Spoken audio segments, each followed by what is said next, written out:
ਆਉਣ ਵਾਲੇ ਇਲੈਕਸ਼ਨ ਦੇ ਵਿੱਚ ਇਹੋ ਜਿਹਾ ਇਲੈਕਸ਼ਨ ਕਮਿਸ਼ਨ ਹੋਣਾ ਚਾਹੀਦਾ ਜਿਹੜਾ ਸਾਰੇ ਜਮਾਤਾਂ ਦੇ ਨਾਲ ਮਿਲ ਕੇ ਬਣਾਇਆ ਵੰਜੇ। ਚੇਅਰਮੈਨ पीटीआई इमरान खान आखे चीफ इलेक्शन कमिश्नर की साजिश की है और EM के जरिए इंतखाबात नहीं होने देते। इलेक्शन कमिशन को 8 बारी गए हूँ साड़ी गाल नहीं सुनी, जेड़े वेले अदालत गए सारे फैसले सारे हक चैन। उनका मजीद आखना है कि शाफ शफाक इंतखाबात सिर्फ और सिर्फ इलैक्ट्रॉनिक मशीन नाल थी सकते हैं। मसैल का हल सिर्फ यह है कि आम वाले इंतखाबात कराए वजन। मुल्क चंगी तरह चलता पिया, ताकतवर लोगों क्यों साजिश की इजाजत दी है। हुकूमत आके मैं अदालती निज़ाम ठीक करे सा। इमरान खान दे आखण ते PTI दे कारकुन मुल्क भर दे विच निकल आए ते उन्हां योम तशक्कुर भी मनाए। हर शहर दे विच कारकुन जमा तैन ते वड्डिया वड्डिया स्क्रीनां दे उत्ते भी खिताब सुनते रहन। PTI दे बाकी वड्डियां ने भी खिताब किया है। F9 इस्लामाबाद दे विच, लिबर्टी चौक लाहौर दे विच, 3 तलवार कराची दे विच भी लोग इकट्ठे थैन। मुल्तान, सरगोदा, पेशावर, फैसलाबाद ते बाए शहरां विच भी कारकुन जमा थैन। लंदन ते बरिंगम दे विच और उहदे नाल दे बाए शहरां दे विच भी पाकिस्तान तो बाहर आवन वाले लोगां भी जश्न मनाए।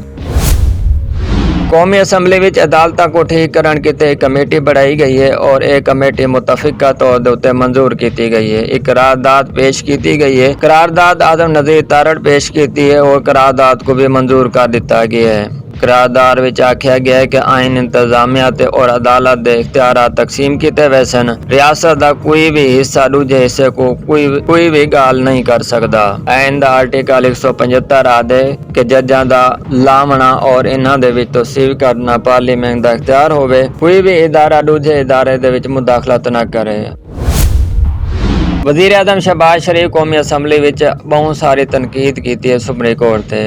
आखे अदल इंसाफ नहीं थींदा पिया और इहदी वजह को मुल्क अगे नहीं बढ़ सकता।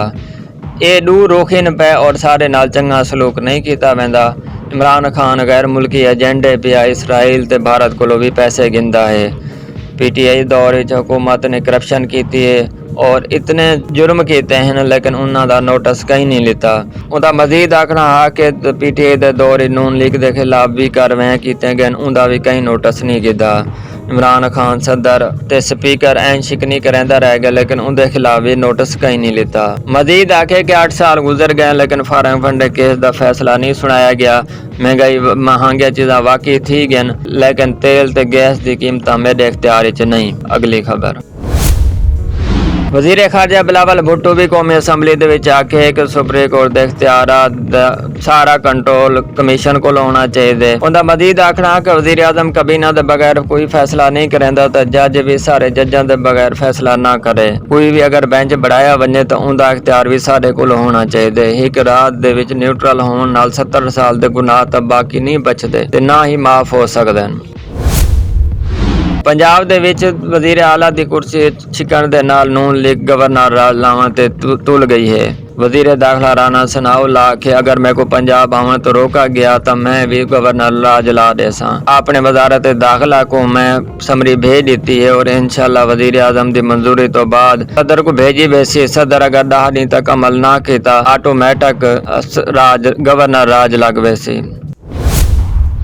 PDM के सरबराह फजल रहमान पेशावर साफिया नाल गाल करदे हुए आखे कि इदारे को मेरे को कोई शिकवा नहीं लेकिन अटक पार दे नाल मैं बहुत शिकवा है पिया। इमरान खान हुण तक अमेरिका दे नाल रल के हुकूमत करेंदा गए और उनके घर का खर्चा भी अमेरिका का कौंसलेट चलेंदा रह गए।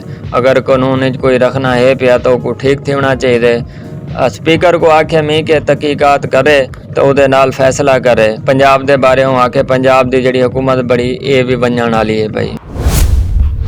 सियासत के करके रुपया वध रस्ता थी गए। डॉलर वाला महंगा थी गए। डॉलर 3 रुपए तो 9 पैसे महंगा थी गए। 236 रुपए तो 2 पैसे का थी गए। तो ओपन मार्केट डॉलर 4 रुपए ज्यादा महंगा थी गए। उनके नाल 241 रुपए का विकता पे। सोना भी बहुत महंगा थी गया। सोना 1,52,000 रुपए थी गए।